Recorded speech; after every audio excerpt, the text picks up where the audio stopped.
Good evening বন্ধুরা। এই দেখো এখন আমি রাত্রে ডিনার করছি।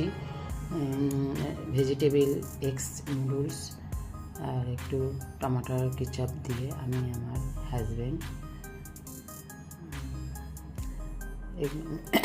কেমন হয়েছে খেয়ে বলবো।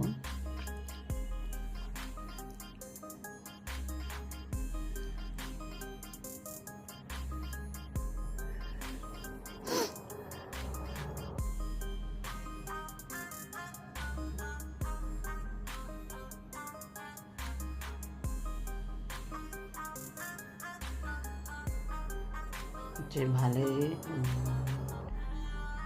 ভালোই হয়েছে টেস্ট। খেয়ে দেখলাম ভালোই হয়েছে টেস্ট। ভিডিওটা কেমন লাগলো, ভালো লাগলে ভিডিওটা লাইক কমেন্ট শেয়ার করে সাবস্ক্রাইব করে পাশে বেল আইকনটি প্রেস করে দেবেন। আর নতুন থাকলে সাবস্ক্রাইব করে রাখবেন।